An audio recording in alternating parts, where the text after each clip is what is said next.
মুক্তিযুদ্ধ বিষয়ক মন্ত্রণালয়ের অধীনে জুলাই গণ অভ্যুত্থান অধিদপ্তর গঠন হচ্ছে বলে জানিয়েছেন তথ্য ও সম্প্রচার উপদেষ্টা নাহিদ ইসলাম। এর মাধ্যমে শহীদ পরিবার ও আহতদের এ মাস থেকে পর্যায়ক্রমে ৬৩৭ কোটি ৮০ লাখ টাকা দেয়া হবে বলেও জানান তিনি। বিকেলে রেল ভবনে সংবাদ সম্মেলনে এসব কথা বলেন উপদেষ্টা।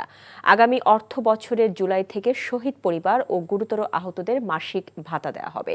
রিপোর্ট করছেন রুকনউদ্দিন। এখন পর্যন্ত পাওয়া তথ্য অনুযায়ী জুলাইয়ের গণ অভ্যুত্থানে ৮২৬ জন শহীদ ও প্রায় ১১,০০০ আহত হয়েছেন বলে জানানো হয়েছে স্বাস্থ্য মন্ত্রণালয়ের পক্ষ থেকে। সরকারের পক্ষ থেকে শহীদ পরিবার ও আহতদের পাশে থাকতে মুক্তিযুদ্ধ বিষয়ক মন্ত্রণালয়ের অধীনে গঠিত হচ্ছে জুলাই গণ অভ্যুত্থান অধিদপ্তর। আগামী মাসে এই অধিদপ্তরটি তার আনুষ্ঠানিক কার্যক্রম শুরু করবে। প্রতিটি শহীদ পরিবারকে ৩০ লাখ টাকা ও গুরুতর আহতদের যে আর্থিক সহায়তার ঘোষণা দিয়েছিল সরকার, এই অধিদপ্তরের মাধ্যমে তার কার্যক্রম শুরু হচ্ছে এ মাস থেকেই। জানুয়ারিতেই দেয়া হবে ২৩২ কোটি ৬০ লাখ টাকা আর বাকিটা জুলাইয়ে।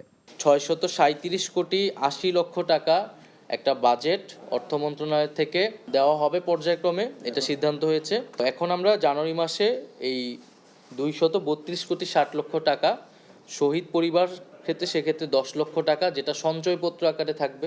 আহতদের ক্ষেত্রে আমরা এই ২ লক্ষ, ১ লক্ষ, ১,৫০,০০০ এরকম বিভিন্ন ক্যাটাগরিতে দেওয়া হবে। এবং বাকি যেই টাকাটি ৪০৫ কোটি ২০ লক্ষ টাকা, সেটা আগামী যেই ২০২৫-২৬ অর্থ বছর জুলাই মাসে এই বাকি টাকাটা দেওয়া হবে।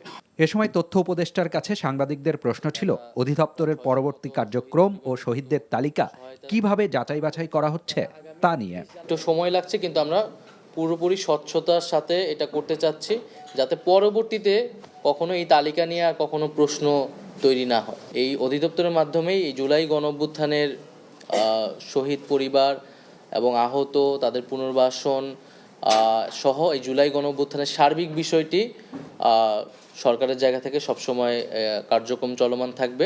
আসছে অর্থ বছরের জুলাই থেকে শহীদ পরিবার ও গুরুতর আহতরা মাসিক ভাতা পাবেন বলেও জানান তথ্য উপদেষ্টা।